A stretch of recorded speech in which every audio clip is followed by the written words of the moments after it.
This podcast is brought to you by Most Valuable Podcasts, saving your day from boredom with the best podcasting entertainment.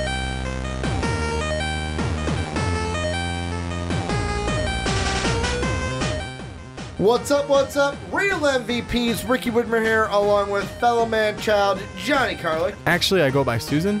Susan? Yeah, Susan. It's a girl's name. Yes, that's correct. It suits you. It suits you. But welcome into the Ricky and Johnny podcast here in a movie review, one of two coming out today. You can check the other one. I don't know what order they're going to come out in. Hellboy. Whatever you feel Missing like Link. at that point. So I don't know which is which and which one came out first, but this is Missing Link. We went and saw Missing Link this past Friday. We are going to review it. Friday. If you are new, or Friday.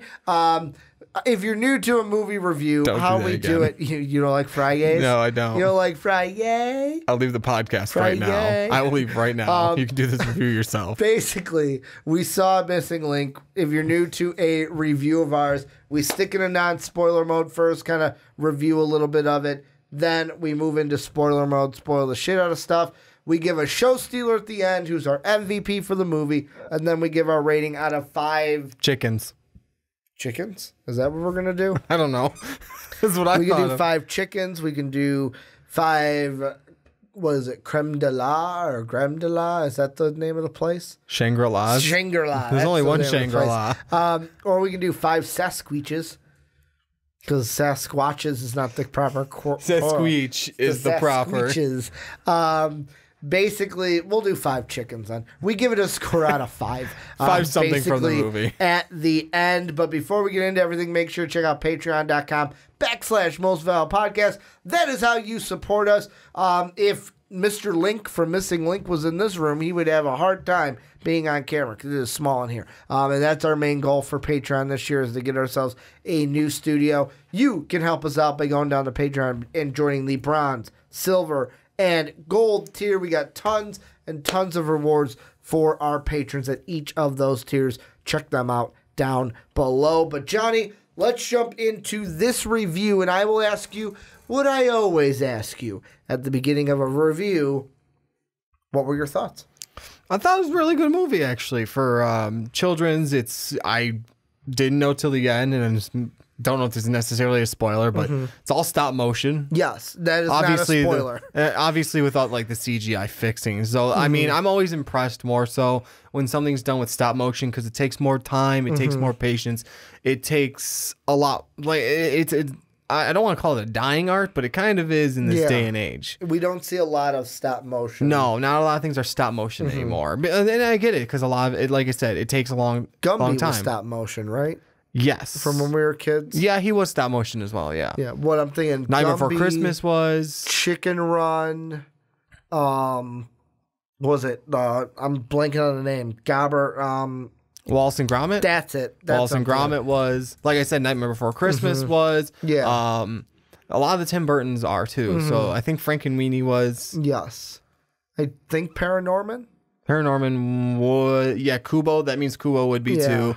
All those types of movies. All those movies so I mean, are. I take a little bit more like emphasis or whatever towards ones that are stop motion. Yeah, no, with this one, I liked it. And it's one of those where, is it an amazing movie? No. Is it a bad movie? No. Is it a pretty good, okay movie? Yes. Probably the only negative that I would say from it, and like we're going to get into deeper in spoiler mode, is its story was kind of full. I don't want to use the term flat, but I kind of do. Where it had a point A, it had a point B. It was going to get from point A to point B, and there were going to be no huge bumps in the road. It just strolled along. It was a quick hour 40 movie, and it was just a one contained ride. There's good in that because it didn't drag, and it felt like, boom, it just went along at a nice pace. Yeah. But if you're looking for twists, this one did not have a single twist in it, I would say. Nothing heavy. Like maybe a little bit here or there that you think, but nothing heavy. And you know what? I get that because we're not the target audience. We're not. It's more for children. I know That's why. we're not the target audience, but the fact of like even when we went to see Wonder Park, that one was and How to Train Your Dragon had more twists than this. That's one true. It's just to me, it's like I did not expect that out of a children's movie when we saw Wonder Park. Yes, exactly. Where this one is kind of like that. They give you everything up front. It's gonna be that type of movie. Did I have fun watching it? Yes. If it's on Netflix, let's say. And I have nothing to do on a Sunday and I'm scrolling through Netflix, I haven't seen it in a long time, I might go, yeah, sure, I'll watch this. Yeah. But it's not one that I'm going to go, oh my God, I need to have this and I need to go watch it. Again, type of a movie. The stop motion it wasn't anything distracting. Of course, you and I saw it in 3D. We did. So that might have been different, but I think it was kind of cool. Yeah, it was. Seeing it in 3D. It kind of helped, it helped the stop motion, I'm going to say. It being in 3D compared to 2D. It did, because that's why I was like, wait, this was stop. At the end, I was like, this is stop motion? Mm-hmm. Yeah, and I didn't catch it until a quarter way through the film. In my head, I'm like, I think this is stop motion. And then I'm like, you know what? I'm not going to think about it too long. And then when you asked it, I was like, haha, I was right. It kind of affirmed in my head that I was right about it being stop motion. And this is a little bit spoiler if you like that kind of stuff at the end. It's not really spoiling any part of the actual movie. Yeah. At the very end during the credits, they actually showed one of the scenes as the characters are going through it, the whole set being built behind them. Like, wait a minute. They usually don't build sets like that unless it's stop motion. Yeah. Holy crap, this is stop motion. That's why. But is there any, because this one's kind of going to be, I think, a shorter review. Yeah, there's not a lot to dive in with the story. Is there anything in non-spoiler mode you think we should hit? No, I mean, motion? we can just talk about who do you think this is for? Who would you say to go see? First off, would you say to go see it? Secondly, who would you say would be the? I would say only go see it if you have a kid. Or I would say a kid. Or if, let's say, you're a guy or a girl and your boyfriend or girlfriend says, hey, we should go see this. Those are the two. Is it something that I would, going back, is it something that I would say, oh my God, I need to see this movie? No. I think the trailers kind of created more hype I'll say it this way. It didn't live up to the hype that my mind created for it because of the trailers. That's another thing with this. All of the funny moments are in the trailers. I'll be completely honest. There was not one single joke that I could think of that was not in a trailer. And it's just one of those movies where all the jokes are in the trailer. It's a quick ride throughout. So I would say if you have a kid and you're going to look to something to do for them, they might like this movie, go and see it. Or if it's hey, we're looking for a fun date night thing to do and your girlfriend or boyfriend wants to see it, then go ahead and go see it with them. Yeah, I think I would agree with that. I mean, it's not anything that for us, it's not up our target alley. We just saw it. The reason why we saw it was we loved the trailers as soon as we saw it. And it's oh my God, it was Hugh Jackman and Zach Galifianakis. But also Zach Galifianakis didn't sound like Zach Galifianakis. Yeah, that was the weird throughout part. The whole thing. So this is where we're going to go into spoiler mode. And this is where if you have not seen Missing Link and want to, go ahead, hit pause.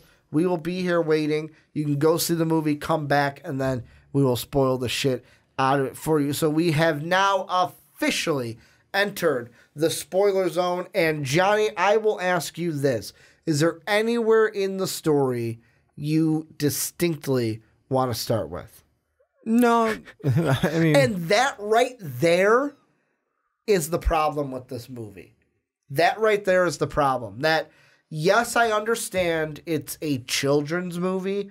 It's a movie that's, what's the official rating for? What, PG? Is it a PG movie? Yeah, it's a PG movie. It's got an hour 35, hour 41 runtime. I get that its target is kids, but even when I saw Kubo and when I saw Paranorman, which were, I believe, made by the same company, I looked at it and went, I like those way better than I liked this one, where it was it wasn't bad, but there was just nothing special about this story. You've got Hugh Jackman, who right away you're like, oh my God, Hugh Jackman fits this character of Frost, or Sir Frost, I should say. But it's like, it's just a linear story. He wants to find something to get him in the gentleman's club. He meets the missing link, wants to get him to this point. Oh my God, there's a love interest here. Oh my God, she joins them. They get to Shangri-La. And then it's just like boom, boom, boom, boom. Nothing's going to mess us up on this trip, to where I kind of just felt like, meh. Like, okay. It would, like, there was nothing special, no special events in this movie that made me go, oh my God, that was awesome. Yeah, it's a slow, for the most part, it just seemed like a slow character development movie overall. Yeah. Because like Missing Link, there wasn't a lot for him to overall develop, because it wasn't like he needed to develop anything. He was a good character all around in the first place. The only one that had development was Frost. Well, he's the only one that needed development in a sense. Because, like, yeah, you had a little bit for Zoe Saldana's character. Yeah. Did I say her? Yeah, Saldana. Okay. Gamora. Her character had a little bit, but she was Eldeline Fortnite. Yes. Hers wasn't like a focus. Do you think they named her last name Fortnite because you know why? Do you think they were like, we're going to name her Fortnite because of the game? No, I'm not going to think that. And it's a children's movie, and we're going to throw that in for kids. Nah, I'm just going to ignore that and pretend that that's a name they thought of or something. Okay. I mean, you're right, though. Like, Frost is the only one that needed true development. He had true development. I mean, I guess you can say maybe there was a little bit for Missing Link, because he went from one thought to, like, from isolation to worldly adventure type thing. But I mean, overall, the character that needed the development in this story was Frost, which he got it. Yeah. And I mean, also, I think that actually that's a good point that I didn't think of, because I'm thinking of the other animated movies we've seen this year. Yeah. There have been more than one character that's developed. In Wonder Park, it was the little girl and the animals of Wonder Park developed over time. But then you also have in How to Train Your Dragon, there was more of like, there was the villain's development, there was the antagonist development, the protagonist development, and in this one, even with the bad guy, there was no development from the bad guy. It was just like, we got to keep him out of here. I'm going to hire this guy to kill him. Oh, he didn't do the job, I'm going to do it myself. To where there was no, like, you know what I'm talking about? There was no real like, development for the villain. Yeah, where it's like the master plan, like usually the master plan comes to foil. It's like you see the villain kind of grow as a villain, where this one he did not throughout the entire thing. And I just, with this one in general, it's like maybe that is another kind of fault of it. Because, I mean, the most important thing I would say of it, and the only lesson that really it had, was the whole point, like, Susan, oh my God, I want to be with these, I don't want to be alone. I want to be with these Yetis who are like my cousins. And then when he gets there, the Yetis are like, nope, we don't want you here. But we can't let you leave. You're a redneck. But we can't let you leave because you've seen it. Yeah, you've seen it. You figure out how to get here. So, yeah. So, I mean, with me, that was probably the only thing besides Frost and his development. To where I was like, wow, that was the only thing from this movie that was kind of impactful. Because like I said, all the jokes were in the trailer. Every single joke from this movie was in a trailer. So I'm kind of talking myself out of the rating that I'm giving it, to be honest. Because I'm looking at a lot of negatives. The only positives to me are that it didn't drag, and the voice acting was good. Like, no, I thought it was a good movie. Besides it, what else? Because I'm harping on it way too much. What else did you like from it? It was a nice, like, flowing story altogether. I mean, things don't always need to be twisted and impactful, like, harshly impactful. Like, because, like, we didn't need a Pet Cemetery twist. We also, like, Wonder Park was like way more than I expected out of a children's movie because none of them are going to get that really. Not a lot of them are going to get that type of thing. This is just like a fun ride to go on and not have to like think about, okay, what does this mean? Holy shit, this allegory where we broke down Wonder Park for another 20 minutes because of all the background shit. True. Whereas like this is supposed to be a simple story about an adventure. The villain, yeah, there wasn't a lot of development. There wasn't really any development with the villains. There's just supposed to be like a fun adventure to go on. That is it. Which is why I enjoyed it because yeah, most of the jokes were in the trailer, but I still enjoyed seeing them again with the full context around it now. I mean, the thing I'm looking at with it is like the jokes being in the trailer, perhaps. Yeah.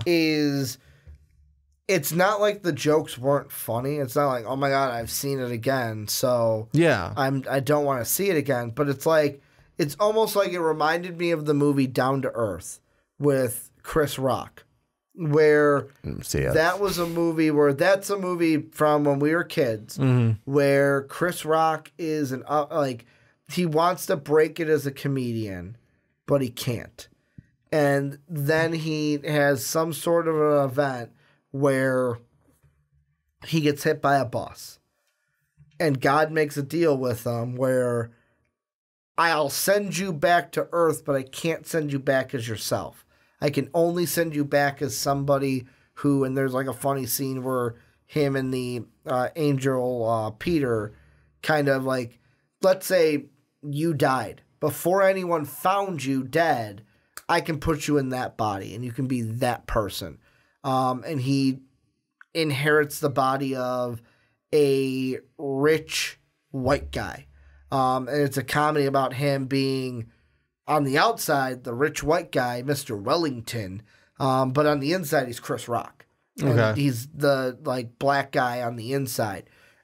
But all the jokes, except for one that hit the editor's floor, were all in the trailer. To where it was like, okay, these jokes are funny, but like they were in the trailer.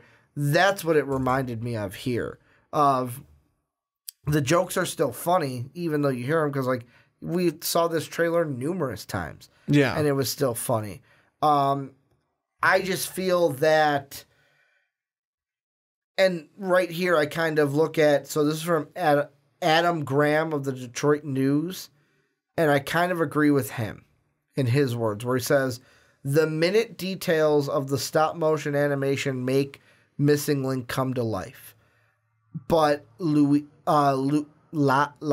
Films, basically the film company, needs to let their freak flag fly. Missing Link is only at half staff. And, like, kind of going off of the freak flag fly thing, I'm going to phrase it differently. Take a chance. Like, I felt like this movie didn't take any chances, or maybe it was afraid to take a chance. Where, hey, we've got point A, point B, here's what we're going to do. Like Hellboy, a movie we're going to review, and you guys can check out in a different one. Although it got mostly negative reviews, the thing I can go to bat for Hellboy is that it tried to do its own thing. It tried to take a risk. And that's what I think Missing Link didn't do. And that's the main thing that I'm upset with it, is because the stop motion is great. The movie looked beautiful. The story wasn't bad. It was a fun ride. Good. But it was just missing something.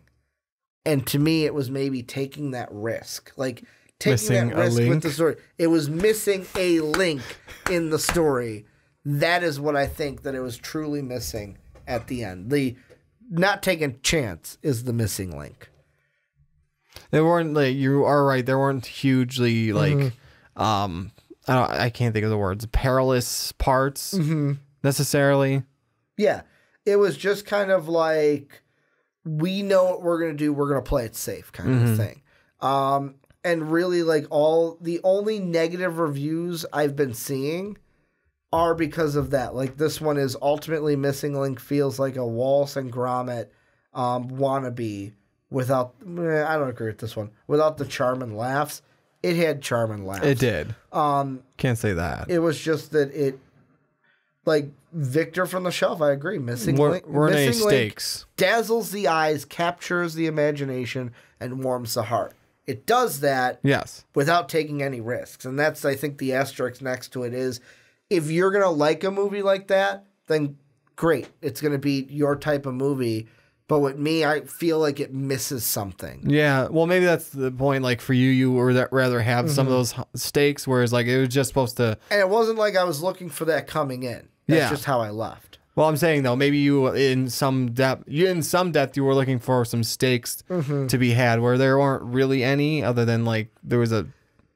Probably the only time I was like, ooh, are these characters going to live, is the very end. When they were kind of hanging on the icicles and stuff. Yeah. That was the only time the movie got me to be like, ooh, what's going to happen here? I remember you in the theater asked me, do you think he survived? When the villain got hit with the icicle and shot down to the ground. I'm like... I was joking. I know you were, but you go, do you think he lived? I'm like... Think he survived? Ricky, he got hit with an icicle and fell. Yeah, he should be fine. No one dies in children's movies. That was basically the joke of like, you think he survived? Because no one dies in a children's movie. Let's end this, though. I will ask you to start. Who's your MVP? Who's your show stealer, and why? I'm giving it to Zach Galifianakis. What a name to try and say. Who didn't sound like Zach Galifianakis. Who did not sound like him. So kind of impressed with that. As Mr. Susan Link. Mr. Susan Link. I like how the IMDb has it as Mr. Link in parentheses Susan. Yeah. Yeah. But why are you giving it to Zachy? He was Zachy baby. Zachy baby. He's the one that made Zachy baby. You said it first. I know, but I wasn't expecting you to roll with it. Usually I'm used to ideas being thrown at me as stupid, so it's very nice to have someone on the other side of the table that throws it right back at me. And then Ricky realizes maybe I shouldn't have gone along with that. No, I'm kidding.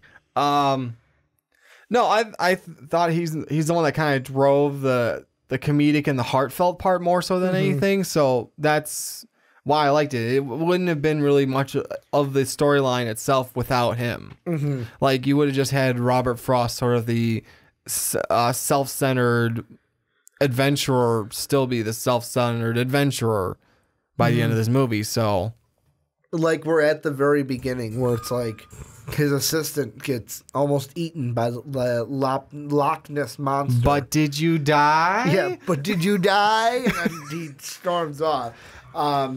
And didn't even really care. And the biggest thing he could worry about is, great, my camera broke. Yeah, exactly. I don't have proof. Like, shit, I don't have proof. Nessie. Like, I almost died.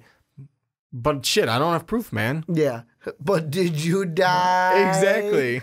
I'm giving it to Hugh Jackman. This is the guy the story was about, the development. Yeah. And also, like, ever since the first time we saw him on screen, I'm like, he fits this character. He's Hugh Jackman. This is Hugh Jackman. Another great role from Hugh, and I couldn't have done any better myself. I don't think anyone else could have done this role any better. He was phenomenal throughout this movie and was really one of the shining parts of it. But that leads us to our last part, and that is going to be the review. The actual review, the actual number of chickens that we are giving it.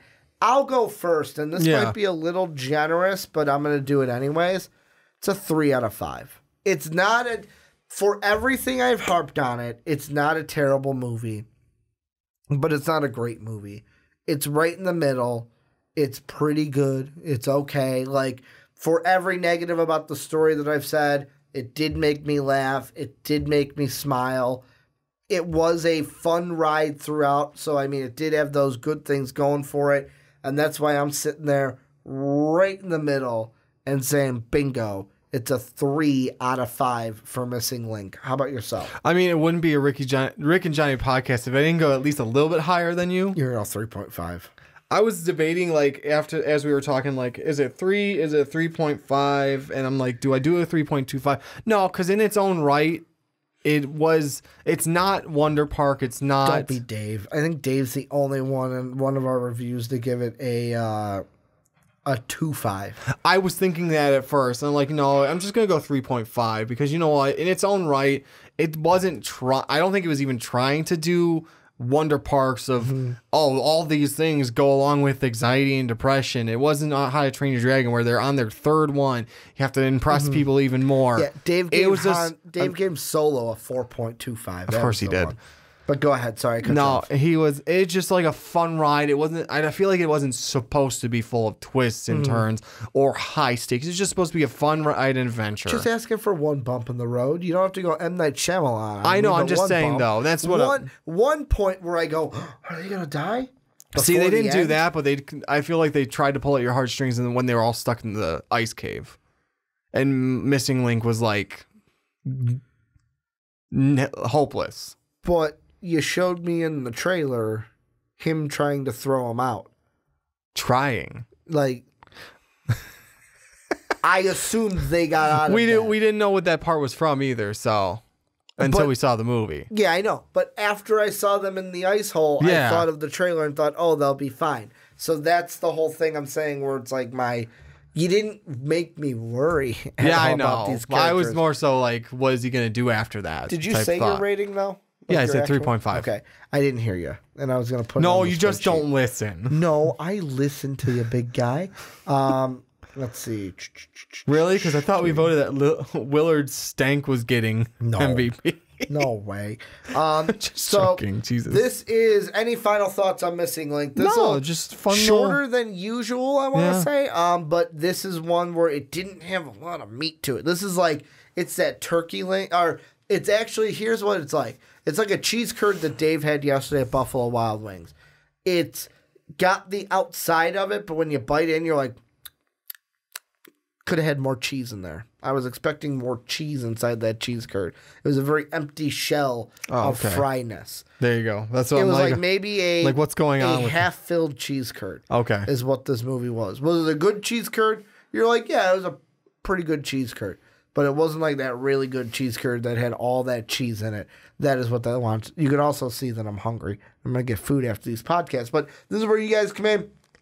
Let us know what you think down below in the comment section. Did you see Missing Link? If you haven't seen Missing Link, well, now you got it spoiled. Are you going to go see it? What are your thoughts in general? Make sure to also check us out on patreon.com/Most Valuable Podcast at the bronze, silver, or gold tier. Make sure to rate and review the Rick and Johnny podcast on iTunes and Apple Podcasts. That 5-star rating really makes the whole world a difference, gets us in to the ears of more people. I want to thank you guys for watching our review of Missing Link. Also check out our review of Hellboy as well. Thank you guys for watching, though. Thank you guys for listening. And as always, have a good day, everybody.